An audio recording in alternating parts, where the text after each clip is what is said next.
Hi, Savma. I'm Dr. Tony Bartels. This is Climbing Mount Debt. We're going to try something a little bit different this year with the electronic format and the pre-recorded lectures. I'm going to try to break this up into three different smaller lectures so you don't have to spend a huge chunk of time reviewing them all together. I mean, you can certainly do that if you want, but you can also view them separately and hopefully it'll be easier to digest them in the smaller chunks than doing a single long recording for this particular topic.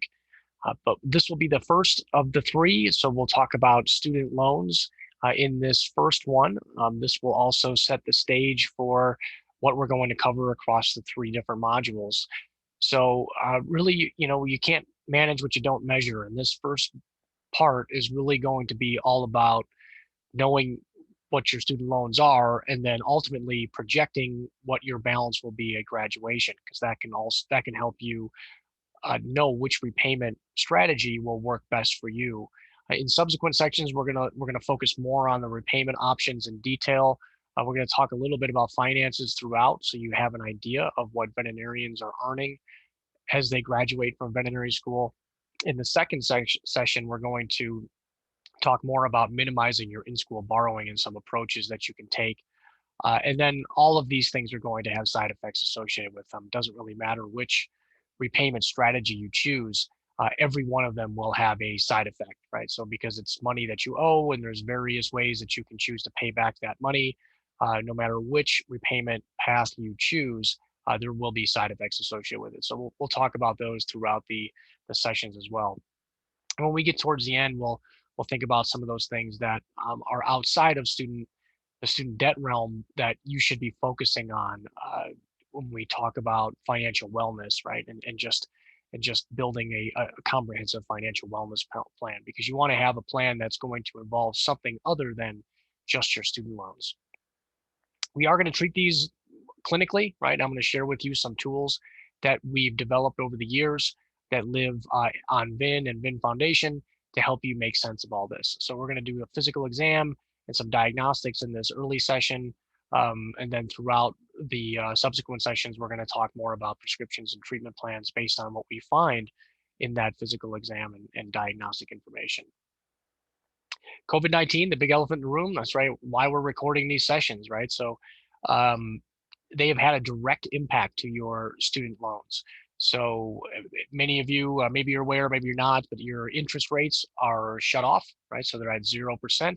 For some of you, especially those first years, if this is your first exposure to student loans in general, then you may not even know that interest normally accrues on student loans that you use for veterinary school, right? So hate to burst your bubble there, but COVID-19 has presented some very beneficial effects directly towards your student loans, particularly while you're in school, and also for those of us like myself who are in student loan repayment. All right, so we're going to look at and start talking about what a physical exam means for your student loans, and talk about some of these diagnostics and key measures that we focus on. These are some data from the 2020 graduating class. So across all of the US veterinary schools, for those students who reported having student debt, they reported about $205,000, graduating with a balance of $205,000. Right, so this is why we do these, right? So that's a pretty big number. And depending on what you choose to do after you graduate, you can have various incomes associated with that. Across all of the reported incomes, we see an average of about 75,000, but that also includes internships or advanced training, right? So in those interns, residents are reporting averages of about $37,000 per year, but the private practice reported income, so anybody that's going on to do something not in advanced education, is earning something around 93,000. But then we can break that out farther, right? So or get down into more granular levels, right? We see that companion animal exclusive is commanding some of the higher salaries there. Also makes up the lion's share of the activity after graduation, right? So that's why it's a little bit closer to the average. But we also have these income numbers that we can look at that might fall in line more with what you're planning to do after graduation. If we take that student debt and we divide it by our income, we get a debt to income ratio. And that's really what all of these sessions are going to be about.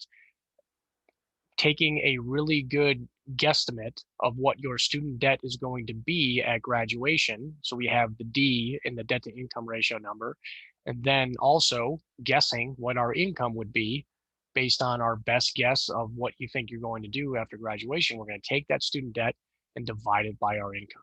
So let's say if I come over here and open up my calculator, right? Let's say that I've got, an average amount of student debt at graduation, and I'm going to go into companion animal medicine, right?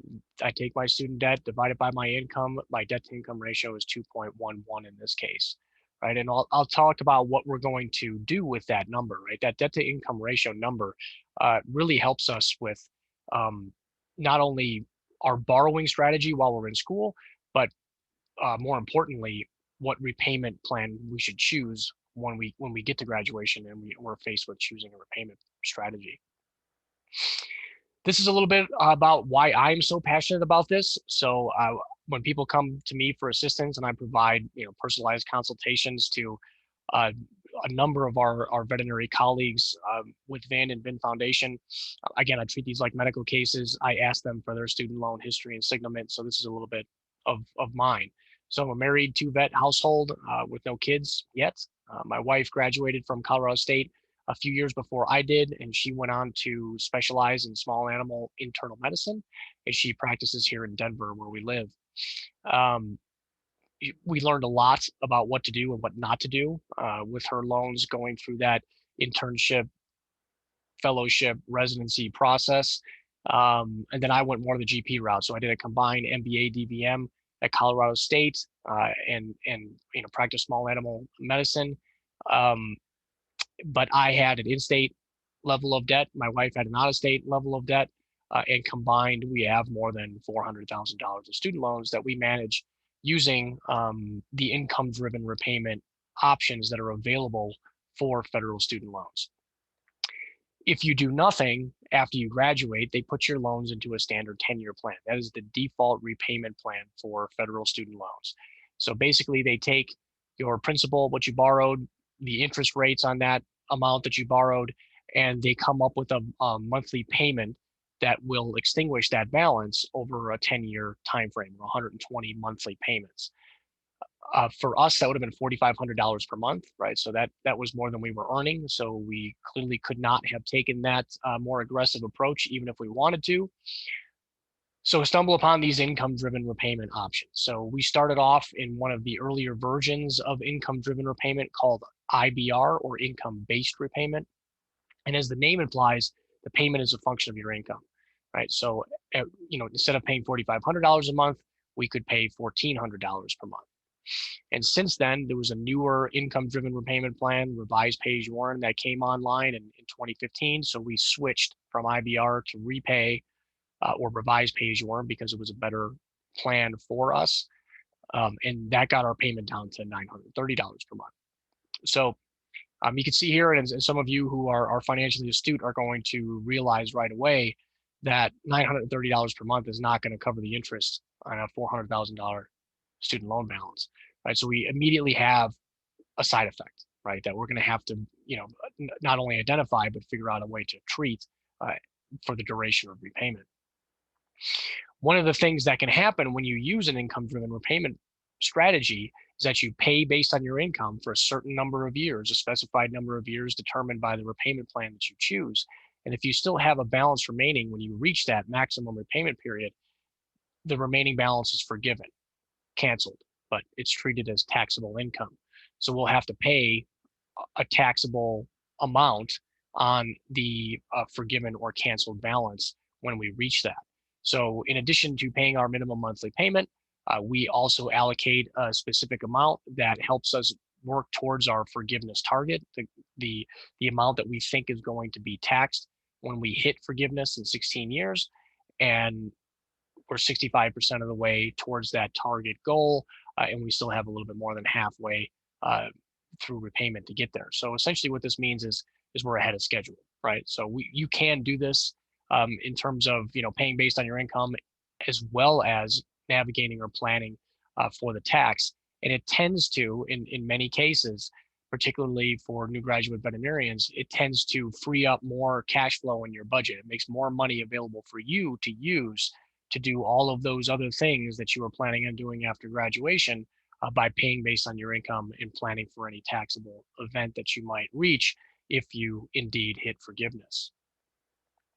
COVID-19, for those of us who are in repayment, uh, not only has it set the interest rates to zero, like you're experiencing, right? So you're not accruing any interest where normally you would be. So we're not accruing interest in repayment. We also don't have a payment due. And the time that we've spent in this COVID forbearance period, this special forbearance period that Congress passed and has been extended by executive action, um, we also get credit towards the time we spend in this forbearance period towards forgiveness. So the clock is still ticking, but we don't have to pay anything and our interest isn't accruing. So it's been really beneficial for those of us that have been using an income-driven repayment plan approach, particularly with this COVID forbearance benefit that has been in place since March of 2020, coming up on a year now.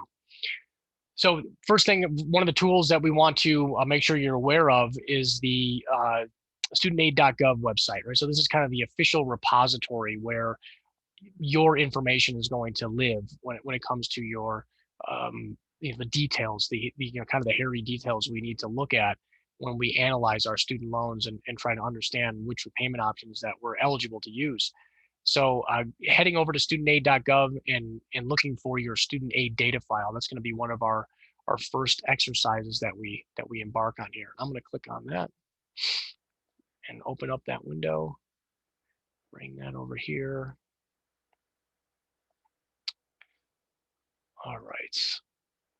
So this is studentaid.gov, and you log in. This is where you apply for your federal student aid, right? So you're probably pretty familiar with this. You're going to get to see my share of the balance here.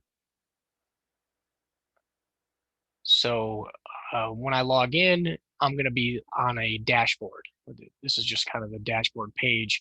It gives you a summary of your information. So 171,726 is my total balance. 164 of that is principal. Roughly 7,800 of that is interest. But this isn't enough information for me to make any decisions. It's a nice overview, but it doesn't really give me all of the information that I need. It does show me that I've got some different loan servicers here, Great Lakes and Navient. But again, that's still not enough information. I need more than that. So I'm gonna hit this view details button. And this is going to bring me to a page that has a little bit more information available, but it also has this download my aid data link. This is the one that I'm really looking for, right? And you're probably going to have to do this on a some kind of laptop or a computer with a wide enough screen, and also allows you to save files to it. So don't do this on your phone, right? There's especially your iPhone, right? Because they don't handle files very well like that. And this link sometimes isn't even available on that mobile view. So on your computer, you're going to click this download my aid data link, hit continue, and then it's going to ask you to save this file to your computer somewhere. So it's going to be this text document format. That's okay. That's what we're looking for. So save that file somewhere to your computer and hold on to it for just a little bit. And we're going to come back to that. All right. So once we have that student aid data file, we can start working with it. But what are we going to find in there? So we're going to see various types of federal student loans. So the most important, or the ones that are going to make up a bulk of the loan types that you have, are these direct unsubsidized and direct grad plus loans. Those are the ones that are usually the bulk of veterinary education loans. You might have some subsidized loans from undergrad in your portfolio as well. If you started your higher education career before 2010, then you might have some of these older federal family education loans or FEL program loans. This is kind of the precursor to the direct loan program, right? If you have these, you want to know, because they're treated differently. And we're seeing that now, particularly with the COVID forbearance. This has become really important to know what types of loans you have, because oftentimes these loan types are not eligible for some of the beneficial um, forbearance that we've seen when it comes to the pandemic. Perkins loans are no longer available as well, but you may have some of those in your portfolio. There are a couple of other loan types that I see veterinarians graduate with: health professional student loans, loans for disadvantaged students, but these are not found in that student aid data file, but they are still a type of federal student loan. So just note those for now, and I'll show you how you can handle those in a little bit. Private loans, you may also have some private loans from undergrad, or maybe you're using some of those now to finance your veterinary education. But these are going to be pretty much any loan that's not a federal student loan, right? So it's going to have a bank name: Wells Fargo, Discover, whatever, whoever issued the loan. Maybe it came from your school. Sometimes schools will offer these types of private loans, or a foundation or some other private entity that offers a loan for higher education. Look on your credit report, particularly, for those bank loans or school loans. You'll find those on your credit report. You can get a free credit report from the 3 major reporting entities once per year through this annualcreditreport.com. This is not going to show you your credit score, right? But it's going to show you your report. So all of the history of accounts you've opened, and whether you've made on-time payments, or you've got a delinquency or default on your record, those sorts of things are all going to be in your credit report. So I'd highly recommend that you get in the habit of checking this once per year. I do it, right around this time of year, because we're in tax filing season. So it's a good time of year to download that credit report and make sure that there's no surprises on there.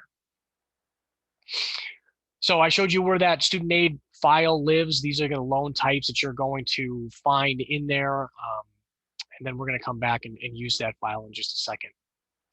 Because the interest rates have been shut off due to COVID, right? So the Direct Grad Plus, the unsubsidized loans, these are the bulk of the loans that will help you finance your veterinary education.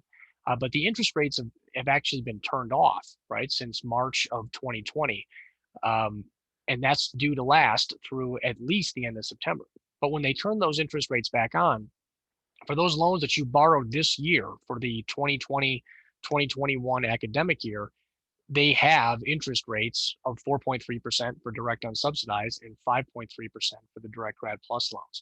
Right? So you want to be aware that those, that zero interest is not going to be indefinite, right? They will get turned back on at some point, and that a balance that you borrowed this semester, these are the interest rates for those, right? So you want to be aware of that interest rate.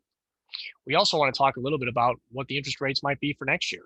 So I've got a blog post that I update every year that shows kind of tracks basically the interest rates of various student loans over time.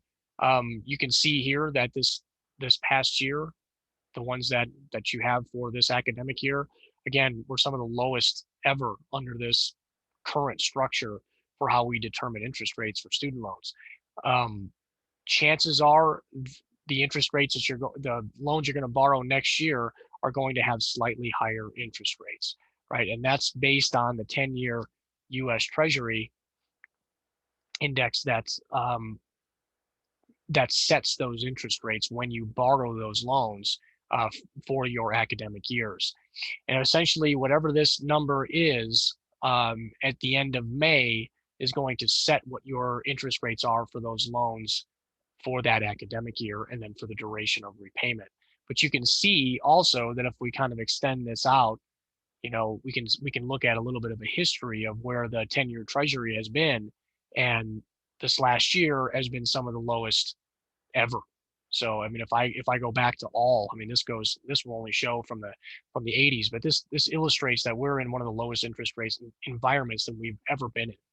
Right, so the chances that those loans are that interest rate is going to remain where it is or lower, that probability is quite low, right? And you can see that here. So when those interest rates got set last year, they were down here in this trough, right? And they're starting to come up out of that trough now. So I have no idea exactly where this 10-year Treasury yield is going to be at the end of May. If we're lucky, it'll stay kind of where it is now, 1.4, 1.5. But it may actually get up to 2. We'll see. It really depends. And then we have to add 3.6 to that, and that's what determines your interest rates on that direct unsubsidized loan. So if it was set today, right, your interest rate would be 5% on those direct unsubsidized loans, which is 0.7% more, right? Or 0.7 percentage points higher than what they are for this current academic year. So all of that to say that it's quite likely that your interest rates are going to be higher when you borrow for the next academic year. All right, so let's take this student aid data file and we're going to go through the process of estimating the D in the debt to income ratio equation, right? So we're going to help you guesstimate your student debt balance at graduation based on what you've borrowed so far. Or if you haven't started borrowing, you can still work this up, right? But we're going to go over to the VIN Foundation Student Debt Center, and particularly we're going to start with the My Student Loans tool. And then we're going to take that information and send it over to the in-school loan estimator. So let's head over there now. This is the VIN Foundation Student Debt Center. This is freely available. Anybody can use this, but all the tools on here are developed specifically for veterinarians. So you've got 3 boxes to choose from. If you haven't borrowed student loans yet, but you anticipate borrowing them before you graduate, you can start here and you'll go right to the in-school loan estimator. But if you already have some federal student loans, you have a file and you were able to download it and it's got some data in it, then you're going to be in this middle box, right? So you've got some student loans and you've got some more to go. When you graduate, then you'll use this third box, right? So you're done borrowing, and then you'll grab another file that has all that updated information in it, and you'll put it here. But for now, we're going to put it here. And I've got an example. This is actually a Kansas State student who has started borrowing just this year, right? So started their veterinary education in fall of 2020 and has some student loans, right? So I'll show you what we can find in here. But this is a summary, right? So they've had 12 student loans to this date in their higher education career.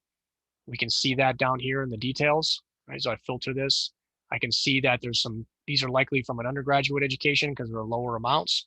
But then when we get to the 10,000, 10 to 50, 15,000, these are veterinary school numbers, right? So this is that first semester of student loans that this person has borrowed. So they borrowed roughly 35,250 for that first semester at Kansas State. Right, and then we're going to come up and look at some of the other information we can see here.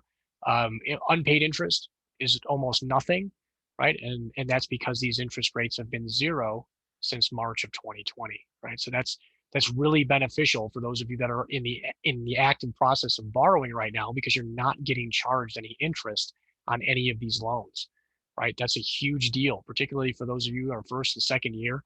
Those first and second year loans are some of the most expensive loans that you're going to borrow, right? So the fact that the interest rates are turned off now and they'll be off for the next 7 months is hugely beneficial in terms of how much interest that you'll accrue during school and ultimately what your total balance will be at graduation.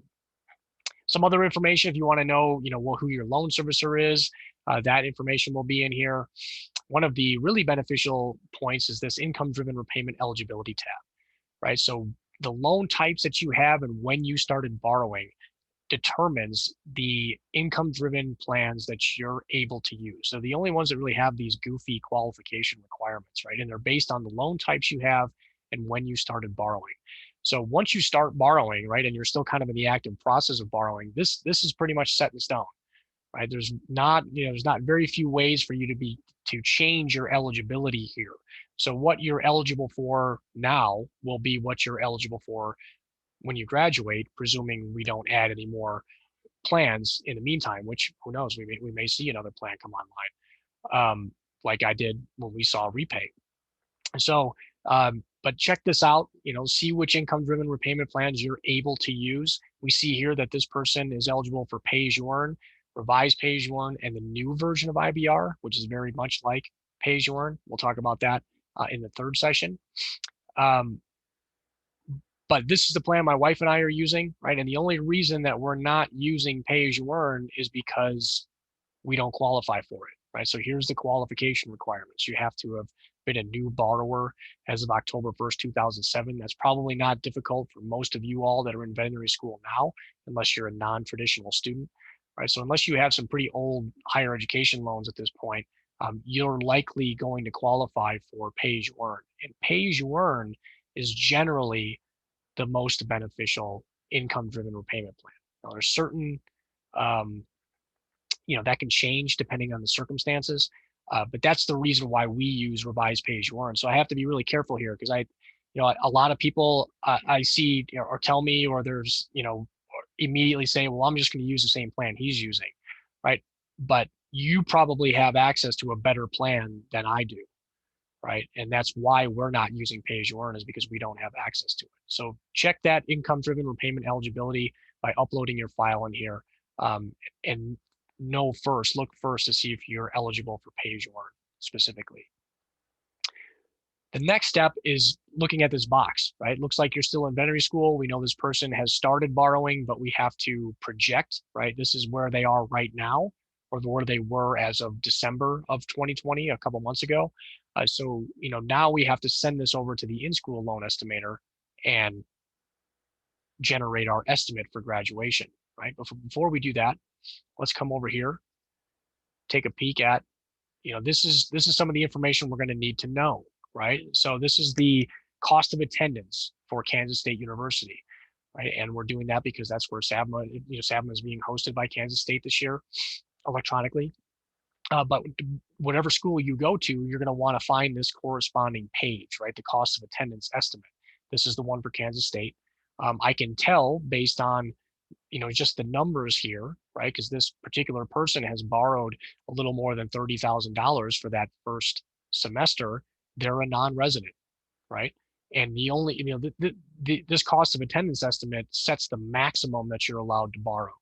Right? So your tuition and fees plus whatever the school allocates for these living expenses sets the maximum that you can borrow, right? So this person is closer to borrowing the maximum for a non-resident than a resident, right? So we can tell that just from the numbers. Like, a resident wouldn't have the ability to borrow as much as a non-resident, because again, the amounts that you're allowed to borrow are determined by this maximum cost of attendance estimate. So we can use this information, right, plus the information that's in the file to send our data over. So we know that this person's borrowed a little bit more than $35,000 so far for their first semester, right, which means they're kind of on the path to borrow $70,000 for the year. Right, so here's some information we pulled over from the file. We know that this is a Kansas State student. We know when they started their program. This is a guesstimate of the graduation date. If you know exactly when you're graduating, you can update that. We also know that we've got 3 more years to borrow for school, right? So I do have to fill in that interest rate data, right? So again, the interest rates are all shut off. So I know that my interest rate is going to be a combination of the 4.3 and the 5.3, right? So somewhere between there is going to be my interest rate on those unsubsidized loans. And the subsidized loans typically have lower rates, those undergraduate type loan amounts. So take your best guess of what you think those might be. This is going to basically add together all of the remaining amounts to borrow for this particular semester for this person, as well as the interest that will start accruing once the pandemic forbearance is over, right? But we get down to here, and this is where we're going to have to start filling in the holes, right? How much do we think we need to borrow for the remaining 3 years, right? So we're on a pace right now to borrow about $70,000 per year, right? So let's, even though they were eligible for about 75, right? So we're borrowing about $70,000 per year. I do have to update these interest rates. So I just shared with you that 10-year US Treasury is going to put those interest rates probably closer. I mean, right now they would be 5%, right? And it's probably going to go up a little bit more. So let's say 5.25 for next year. Maybe we'll say they're 5.5 and then 5.75, right? Just kind of continuing on that upward trend. And if I borrow about this amount using the same combination of loans that I've been borrowing for vet school right now, this is how much I'll graduate with, right? So this person will have borrowed $288,000. They'll accrue roughly $31,000 of interest, right? And that takes into account the COVID forbearance period that's going through at least September. right? And for a total balance at graduation of about $319,000. So that's how you can work up an estimate for that D in the debt to income ratio equation, right? This is probably the harder number to estimate, um, but it also gives you a target to shoot for, right? So now if you've got a really good budget, maybe you can reduce the amount that you're borrowing. Maybe you find some scholarships. Maybe you can even use some of those health profession student loans or loans for disadvantaged student if your school has them, and then you can reduce the need to take the direct loans, which tend to be a little bit higher priced, right? So this gives us that starting point to work from, where now I've got this. If I don't change anything and I kind of keep doing what I'm doing, I know that I'm going to have about $319,000 of student loans to deal with once I graduate. So your goal at this point is to try to beat that number, right? So see if you can reduce the amounts that you're borrowing for the remainder of school, because it's always easier to manage less than it is to manage more.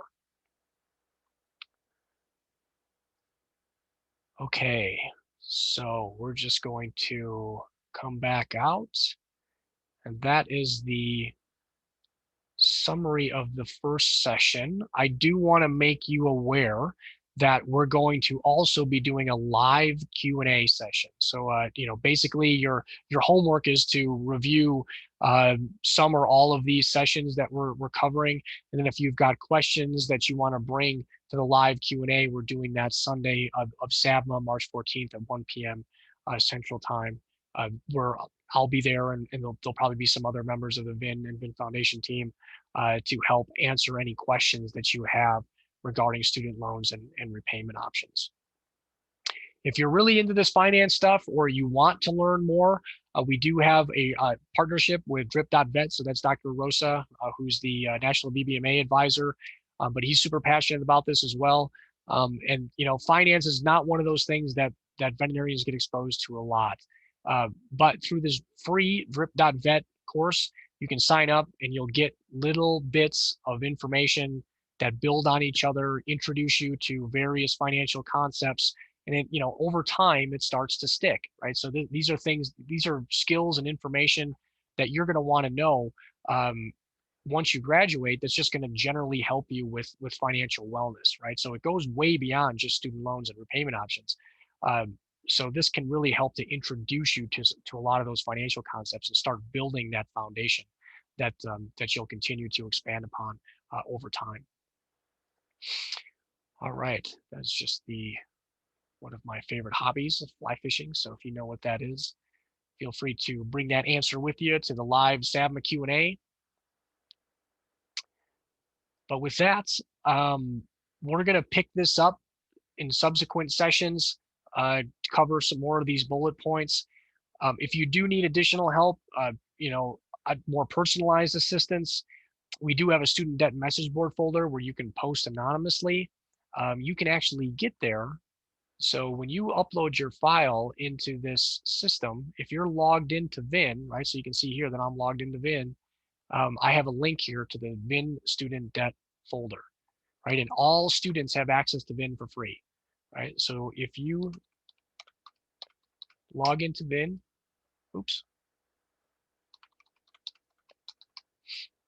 this will take you directly to that student debt message board folder, right? So this is where you can seek some personalized assistance, talks a little bit about the information that we need in order to kind of do that minimum database, that good history, physical exam of your student loans, and then help you work through your questions. But if you click on that folder link, you'll get, kind of some, you can see we got a new one here that somebody posted just today, right? So trying to consider, this is actually somebody who's probably graduated just recently, and they're deciding or trying to decide whether or not they should consolidate their loans, right? So this is this is an example of some of the help that we provide to our veterinary colleagues, and a lot of the information that we present back to you in these sessions comes from this direct experience we have with helping hundreds, if not thousands, of our veterinary colleagues wade through their student loans and repayment options. So you can research here, look for questions that are similar to your own, or you can actually post your own questions and I can come in here and chime in on my thoughts and after that physical exam and analysis of your student loans. But basically, you hit that post new button, give a title for your discussion, and then here's the anonymous box, right? So if you don't want your name associated with the post, you can check the anonymous box, and that's how this particular person here was able to post anonymously. Most people do. I mean, it's up to you. You don't have to, but you know, it gives you that option because we don't want, you know, any barriers to you getting the help that you need when it comes to student loans and repayment questions. Okay, this is a search string. So if you want to do some searching on student loans yourself, that's just an example, right? So this is, again, VIN search. I just did a search here for the in-school loan estimator that I just illustrated for all of you, but this will show all of the things that have that associated with it within VIN. But you can narrow this down to specific questions about student loans and repayments. And there's a good chance that if you have a question, it's either already been asked and answered in here, or it's a good candidate for you to ask yourself so we can get it answered and part of that searchable database of information. Okay, just another reminder of the drip.vet course. And that will conclude this first portion, right, of the student loans. We're going to come back in the part 2 and cover borrow better. And then in part 3, we'll cover repayment strategies under the repay wiser concept. We'll see you in session 2.